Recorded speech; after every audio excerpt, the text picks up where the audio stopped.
here's the thing. Just before this actually happened, it must have been because I just received a message saying 8 minutes ago this went live. I will show you it in a second. But 9 minutes ago I refreshed the forum. I pretty much always have this running. So if we go in and okay, this literally just, oh no, it does in fact say it is coming tomorrow. But this was posted 2 minutes ago, not 8 as I was told. Also, this isn't the page we are looking for. In fact, this is Citrine's Last Wish. The February update for Warframe is coming. Depends where you are, if I'm being 100% honest. It's either today or tomorrow. It will be coming on the 15th of February. As for time, instead of making you wait for later on, it'll probably be between 10 and 11 AM Eastern Time. That's because with it coming out on console, it tends to release between 10 to 11. If it doesn't release around that time, it'll probably be 2 PM ET. And I'm not sure what this means, but they have said tomorrow on all platforms. Over on Twitter, yes, I'm still looking into this. This is why this didn't come out when this became news. The trailer will be announced or released at 9 AM ET, so it's possible it could be, the game could be released, the update, at 9 AM ET. And that's before we've even scrolled down on this, even though technically I knew this wasn't there because I did happen to have it open in a different window. But I hoped it was in the forums. It should be in the forums, and there was technically information in there, but all it kind of tells you is 7.1 gigabyte for PC, PlayStation 4's 4.16 with a whole new graphics engine, Xbox 7.6, PlayStation 5 is 7.43 and Nintendo Switch is 3.23. So far, speculation is all we have seen. Well, all I have mentioned, because we'll have a quick look through this. Obviously there will be Citrine and, not going to lie, like the choice of colours. This is quite literally right there the first time we have actually seen the Frame casting abilities, because her abilities are going to be crystal related. The kind of mentioned it's minerals and crystals, and hence she looks like a giant geode that's been cracked open. But I know she's not going to look like this in game. This is hype art, if you want to call it that, but damn, she does look pretty good. Ability wise, we have her first ability is going to be Fractured Blast, slash and stagger enemies with a crystalline blast that inflicts bleed. I'm assuming that's what she's kind of doing here, and I like the look of this because any enemies affected by the status effect have an increased chance of dropping health orbs. This is also her Helminth ability when they go down. This is kind of semi-important because her passive is called, well, I want to say bioluminescence, but it's geoluminescence.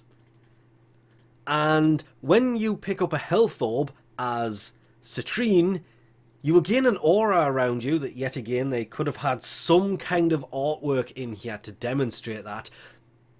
That basically means you pick up a health orb, you get the 25 health from that, but it activates her passive that will generate health over time. They said they wanted to make her a frame that can maybe be more of a support frame. Well, that is definitely a defensive, and all she's supporting is herself at this point. But her second ability, Preserving Shell, she will put a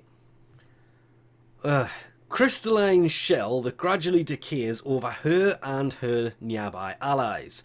It kills and assists increase the defensive power of the shell, but obviously the shell still decays. We think, because there's absolutely nothing to coincide with this apart from this one image of her.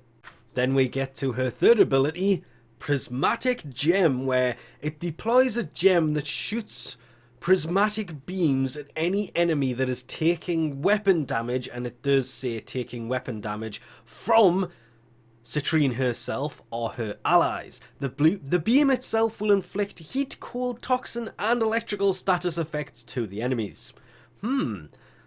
Status chance and status duration increased for nearby allies, so obviously closer they are, further away they don't get. It's basically she's got a railgun. It literally says is her railgun ability.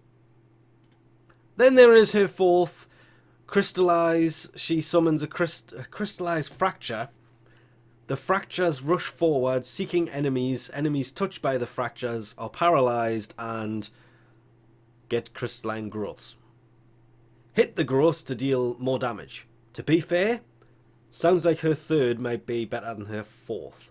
To get a hold of her, you will have to do the new mission mode, Tiana Pass, that is, well, defend lovers encased in crystals on both Mars and Venus.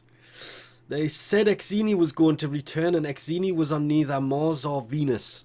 It was on Eris.